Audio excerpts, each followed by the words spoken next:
माता पिता सबसे पहले हैं, जहाँ से हम लोग आते हैं, गुरुवर, बड़े बड़े अनुयायी और जो भी यहाँ पे संतगण बैठे हुए हैं, सब माता पिता की देन है।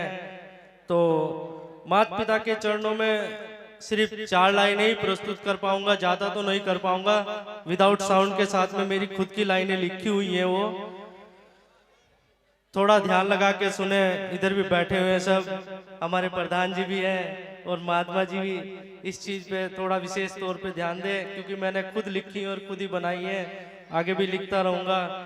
कि माता पिता के मरने के बाद आंसू टपकाने का क्या होगा, कि माता पिता के मरने के बाद आंसू टपकाने का क्या होगा। अगर जीते जी कांटे बोए, मरने के बाद फूल चढ़ाने का क्या होगा। अगर जीते जी कांटे बोए तो फूल चढ़ाने का क्या होगा। अगर रहे तड़पते वस्त्र के बिना, उनके मरने के बाद अर्थी पर शॉल उड़ा के क्या होगा। अगर रहे तड़पते वस्त्र के बिना, तो मरने के बाद उनकी अर्थी पे वस्त्र चढ़ा के क्या होगा। क्योंकि हम लोग जानते हैं, जब तक माता पिता रहते हैं ना, हम सोचते रहते हैं, उनको तड़पाते रहते हैं किसी भी चीज के लिए। और एक माँ बाप ही ऐसे होते हैं जो अपने बच्चे के भविष्य के बारे में कुछ ना कुछ सोचते रहते हैं हमेशा के लिए। अरे घर के भूखे सड़ा दिए, कभी टाइम पर खाना ना दिया। अरे भूखे घर सड़ा दिए, कभी फूड पे टाइम पे खाना ना दिया। उनके मरने के बाद गांव में 13वीं करवा के क्या होगा। क्योंकि हम लोग देखते हैं कि जब माँ बाप रहते हैं तो उनको बूढ़े हो जाते हैं, बेचारों का उनका शरीर चल नहीं पाता, तो उन लोगों को क्या करते हैं, खाट पे डाल देते हैं, टाइम से कभी खाना नहीं दे पाते, तो क्या करते, 13वीं कराते हैं। 13 दिन की बात होती है शायद 13वीं। मैं तो कराता नहीं, इस चीज को नहीं कराऊंगा, क्योंकि मुझे इस चीज का पता भी नहीं है 13वीं के बारे में।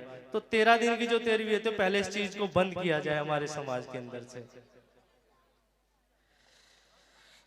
और कभी माँ बाप के चरण ना छुए तो गंगा जी में नहा के क्या होगा। अरे जीते जी माँ बाप के चरण छूको, तुम हरिद्वार जाके या शुक्रताल जाके वहां नहाओगे तो उसमें क्या होगा। यही माँ बाप है, यही सब कुछ है, यही गंगा है। महाराज रविदास जी ने भी अपनी कुंडी में से गंगा निकाल दी थी, जिसमें चमड़ा धोते थे, चमड़ा बनाते थे। कभी माँ बाप के चरण ना छुए तो गंगा जी में नहा के क्या होगा। और कभी माँ बाप के सुख की ना पूछी तो मंदिर में तिलक लगा कर क्या होगा।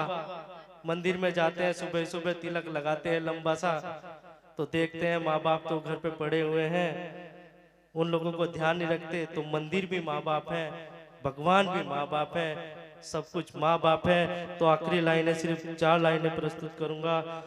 अगर माँ बाप को भगवान मान ले, अगर माँ बाप को भगवान मान ले, तो डॉक्टर विशाल यानी कि मैं कविता लिखने का मेरा फायदा क्या होगा। मेरी कविता लिखने का फायदा क्या होगा अगर हम माँ बाप को भगवान मान लें। माँ बाप ही हैं भगवान हमारे लिए, तो हमको मानना पड़ेगा भगवान उन लोगों को। सतनाम सतसाहिब जी, धन्यवाद मेरे भाई मनोज सिंह जानिया और उनकी पूरी टीम का बहुत बहुत धन्यवाद। आके अपना ये संचालक महोदय कृपया करके माइक संभाले। धन्यवाद।